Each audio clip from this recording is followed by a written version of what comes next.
Halo semuanya, assalamualaikum warahmatullahi wabarakatuh. Selamat malam, berjumpa lagi di podcast Manusia Biasa Bercerita.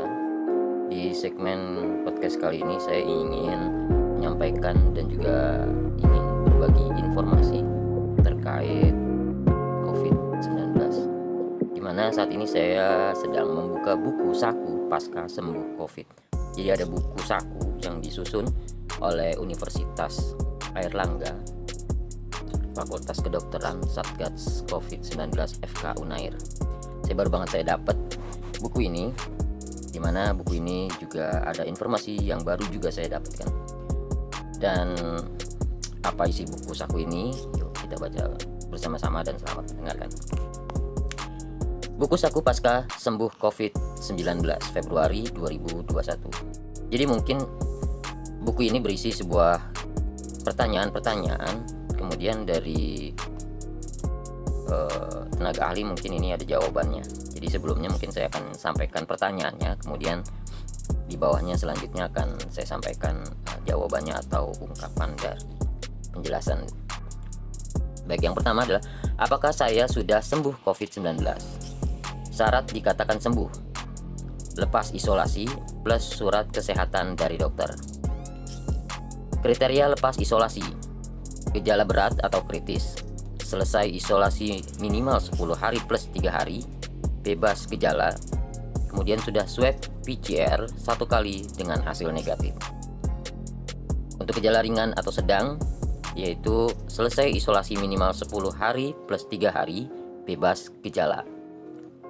Kemudian ada tanpa gejala, selesai isolasi minimal 10 hari.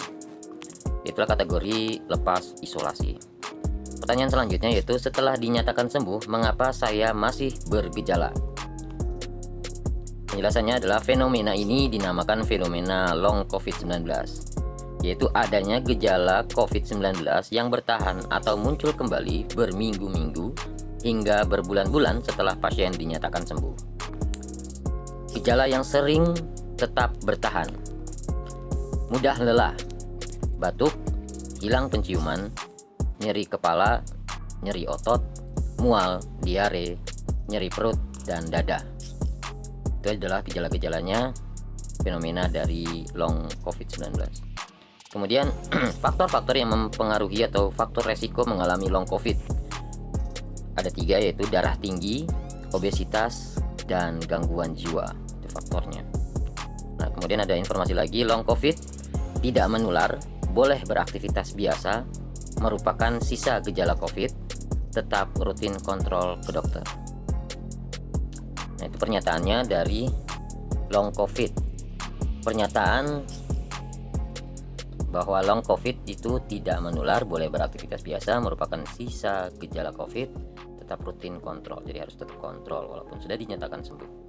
Pertanyaan selanjutnya, setelah sembuh, apakah organ tubuh saya ada yang rusak? Kemudian jawabannya adalah semua penderita COVID ringan atau berat beresiko mengalami gangguan organ jangka panjang. Meskipun tidak semua orang akan mengalami hal ini, jadi nggak semuanya, hanya beberapa atau orang-orang tertentu saja yang beresiko. Itu organ yang terdampak, diantaranya jantung, yaitu gagal jantung, paru, kerusakan jaringan paru, otak atau saraf, yang dirasa adalah hilang penciuman, resiko stroke. Kemudian otot, yaitu nyeri otot, letih, lemas. Kesehatan mental, yaitu gangguan cemas dan sulit tidur. Jadi ada beberapa organ yang berpengaruh terdampak: jantung, paru, otak, otot, kesehatan mental. Oke, selanjutnya pertanyaannya yaitu adalah setelah sembuh apakah saya bisa kena COVID lagi? Jawabannya, meski sudah sembuh, masih tetap bisa terinfeksi kembali, disebut reinfeksi. Waktu terbentuknya imunitas atau kekebalan alami setelah terkena COVID berbeda pada setiap orang. Jadi mungkin penjelasannya untuk meningkatkan imunitasnya tergantung dari tiap orang, ada yang cepat, ada yang lambat. Selanjutnya, selang waktu terjadi reinfeksi sangat bervariasi, mulai dari beberapa minggu hingga beberapa bulan setelah dinyatakan sembuh. Maknanya, orang yang sudah sembuh dari COVID masih bisa atau memiliki kemungkinan terinfeksi kembali dengan gejala-gejala yang sama tentunya. Oke, pertanyaan selanjutnya, setelah sembuh, perlukah tetap menerapkan protokol kesehatan? Jawaban atau penjelasan, tetap harus menerapkan protokol kesehatan dikarenakan meskipun telah sembuh, masih bisa terinfeksi kembali dan menularkan orang lain. Tetap terapkan 5M yang diantaranya adalah memakai masker, mencuci tangan, menjaga jarak, menjauhi kerumunan, mengurangi mobilitas. Jadi kalau kita tidak mau kembali terinfeksi, harus menerapkan 5M tersebut. Pertanyaan selanjutnya, rehabilitasi sesudah sembuh COVID-19. Ini bukan pertanyaan, ini sebuah ungkapan. Rehabilitasi sesudah sembuh COVID-19. Mengatasi sesak. Beberapa posisi yang mengurangi sesak. Pada gambar ini, mungkin di podcast ini tidak terlihat gambarnya. Jadi pada saat duduk, kita harus menegakkan badan kita atau kita duduk, kemudian disandarkan tangan kita ke paha agar posisi tetap tegak. Kemudian pada saat berdiri juga harus tegak, intinya semuanya harus tegak, tidak bahasanya tertekuk mungkin tubuhnya atau tertindih. Jadi jangan sampai dada kita itu tertindih. Pada saat sesak kita harus memberikan rongga atau ruang untuk dada kita. Ini sulit juga digambarkan ya, karena ini adalah gambar. Jadi intinya sih dada kita tegak. Oke, selanjutnya rehabilitasi sesudah sembuh COVID, yaitu adalah panduan berolahraga. Lakukan pemanasan dan pendinginan. Kenakan pakaian yang longgar dan nyaman. Tunggu 1 jam setelah makan sebelum berolahraga. Minum banyak air. Hindari berolahraga dalam cuaca yang sangat panas. Olahraga di dalam ruangan bila cuaca sangat dingin. Ini adalah sebuah panduan buat yang sudah sembuh dan ingin berolahraga. Itu langkah-langkahnya seperti yang tadi saya sampaikan.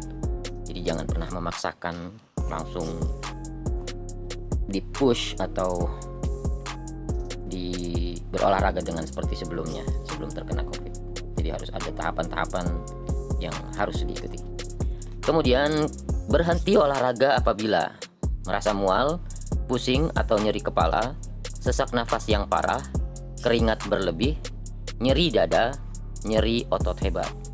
Nah, ini yang tadi saya bilang, jangan pernah memaksakan. Bila ngerasa mual, merasa pusing atau nyeri dan lain sebagainya tadi, jangan biarkan terus berolahraga. Kita harus rehat dulu, istirahat, berhenti dulu. Jadi bila kalau sudah kembali normal lagi, nafasnya normal, sudah tidak mual atau tidak pusing, mungkin bisa melanjutkannya. Rehabilitasi sesudah sembuh COVID-19, mengelola masalah pada suara. Beberapa orang dapat mengalami masalah pada suara, terutama setelah diberi ventilasi atau selang pernapasan saat dirawat. Mungkin ini masalah yang terjadi yang sudah parah, yang hingga sampai diberikan ventilasi. Jadi ini ada cara-caranya. Jika suara serak atau lemah, perhatikan beberapa hal ini. Jangan berbisik karena dapat membuat pita suara Anda tegang. Cobalah untuk tidak meninggikan suara atau berteriak. Istirahat jika kehabisan nafas saat berbicara. Berhenti dan duduk sambil fokus pada pernapasan. Selanjutnya, cobalah bernyanyi sendiri untuk berlatih menggunakan suara Anda. Jadi kalau masih sakit ya jangan dipaksain juga ya. Kalau sudah sembuh, untuk melatihnya itu bernyanyi. Kalau sudah enakan dari poin yang tadi di atas, 2 poin di atas.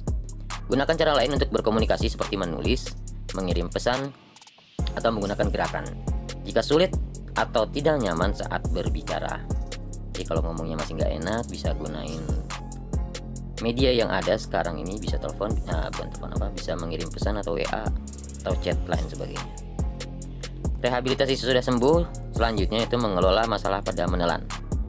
Setelah sembuh, beberapa orang dapat mengalami kesulitan dalam menelan, terutama setelah diberi ventilasi, selang pernapasan saat dirawat. Jika Anda mengalami kesulitan menelan, teknik berikut dapat membantu. Duduklah dengan tegak setiap makan atau minum. Jangan makan atau minum sambil berbaring. Tetap tegap, duduk, berdiri, berjalan, jadi harus tetap tegap badannya. Dalam kondisi duduk, berdiri, dan berjalan. Setidaknya selama 30 menit setelah makan. Cobalah makanan dengan konsistensi berbeda, tebal dan juga tipis. Konsentrasi saat makan dan minum. Pastikan mulut kosong sebelum menggigit atau mengunyah lagi. Makan makanan kecil sepanjang hari jika lelah dengan makanan normal. Jika batuk atau tersedak atau sulit bernafas saat makan dan minum, istirahatlah untuk memulihkan diri. Jangan dipaksakan untuk mengisi. Jangan dipaksakan diri untuk mengisi makanan kalau dalam kondisi batuk atau tersedak. Rehabilitasi selanjutnya yaitu mengelola masalah pada perhatian, memori, dan berpikir jernih. Jadi COVID ini menyerangnya bukan hanya fisik, tapi kepada juga kecerdasan otak. Jika Anda mengalami masalah ini, strategi ini dapat membantu, yaitu latihan fisik atau olahraga dapat membantu otak Anda pulih. Latihan otak seperti hobi atau aktivitas baru, teka-teki, permainan kata dan angka, latihan memori dan membaca dapat membantu. Ingatkan diri Anda dengan daftar. Catat dapat mengingatkan Anda tentang hal-hal yang perlu Anda lakukan.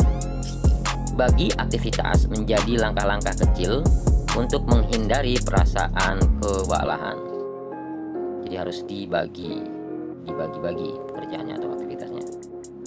Rehabilitasi sudah sembuh selanjutnya itu mengelola aktivitas sehari-hari. Penting untuk menjadi aktif kembali setelah pulih, tetapi ini bisa menjadi sulit jika Anda merasa sangat lelah, sesak napas, dan lemah setelah Anda sembuh. Beberapa hal yang bisa membantu diantaranya adalah sesuaikan aktivitas dengan kemampuan, hemat energi dalam beraktivitas seperti duduk saat mandi, berpakaian, atau menyiapkan makanan. Tidak melakukan tugas yang mengharuskan Anda berdiri, membungkuk, menggapai tempat tinggi, atau jongkok dalam waktu yang lama. Lakukan tugas ringan terlebih dahulu. Luangkan waktu pada siang hari untuk beristirahat. Biarkan orang lain membantu Anda dalam aktivitas yang Anda lakukan apabila terlalu berat. Dan yang terakhir, melakukan aktivitas penuh kembali sampai Anda merasa siap. Oke, ternyata ya dampaknya lumayan juga. Oke, selanjutnya rehabilitasi sesudah sembuh dari COVID yaitu mengelola stres, kecemasan, atau depresi. Jaga kebutuhan dasar Anda, diantaranya tidur dengan cukup dan berkualitas, makan dengan cukup dan sehat, aktif secara fisik. Perawatan diri atau self-care, yaitu dengan cara berbicara dengan orang lain dapat membantu mengurangi stres. Lakukan aktivitas santai yang tidak membuat terlalu lelah, seperti mendengarkan musik, membaca, atau latihan spiritual. Secara bertahap, mulai aktivitas atau hobi semampu Anda. Hal ini dapat membantu meningkatkan suasana hati Anda. Nah, kembali lagi ke pertanyaan ini ada, kapan harus menghubungi profesional perawatan kesehatan? Jawabannya atau penjelasannya, sesak nafas yang tidak membaik dengan istirahat, sesak ketika beraktivitas ringan dan tidak membaik dengan posisi apapun. Perhatian, ingatan, dan pemikiran Anda tidak membaik sehingga sangat sulit bagi Anda untuk melakukan aktivitas sehari-hari atau menghentikan Anda untuk kembali bekerja. Suasana hati Anda memburuk, stres, depresi, terutama jika berlangsung selama beberapa minggu. Inilah adalah hal yang harus menghubungi profesional perawat kesehatan. Jangan sampai ini semua dibiarkan karena bisa berakibat fatal mungkin nantinya buat Anda semua. Oke, pertanyaan selanjutnya, bagaimana menjaga imunitas setelah sembuh?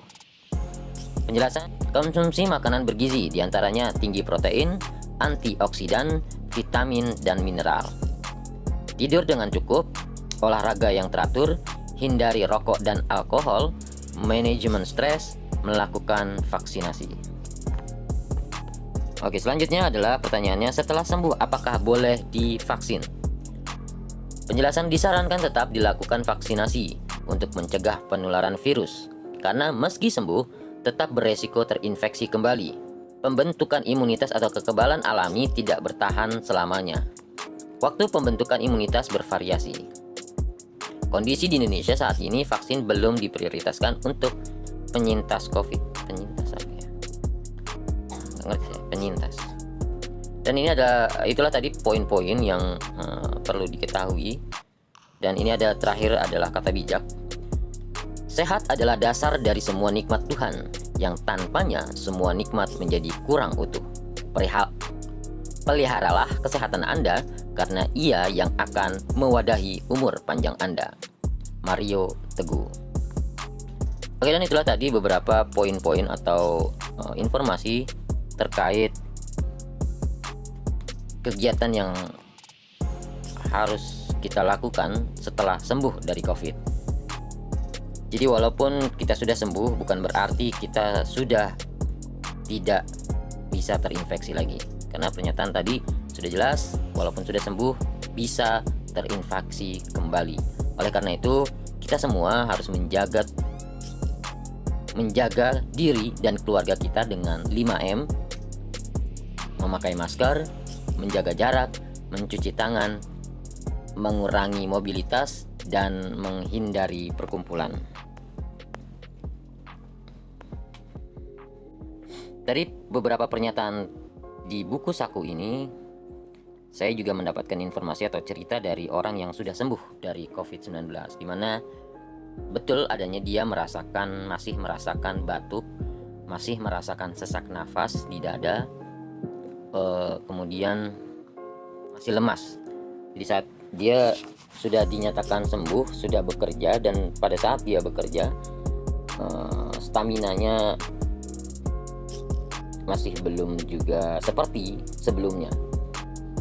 Jadi yang dirasakannya itu lebih drop dari sebelumnya belum terkena COVID. Biasanya kalau untuk mengangkat barang bisa mencapai 8 kali mengangkat barang, tapi pada saat sudah terkena COVID, sudah sembuh, baru sekali mengangkat barang itu terasa sudah letih. Maknanya buat kita semua bahwa penyakit COVID ini atau virus COVID ini bukan hanya menyerang fisik, tapi juga menyerang memori ingatan dan juga mental. Jadi bila di antara kita masih ada yang mengacuhkan COVID-19 itu tidak berbahaya, seharusnya dan sebaiknya itu semua tidak boleh atau jangan sampai terlintas. Kita harus tetap waspada, tapi paranoid atau ketakutan yang berlebihan pun itu tidak dianjurkan. Jadi kita harus bersiap diri, menjaga kesehatan kita, imunitas kita.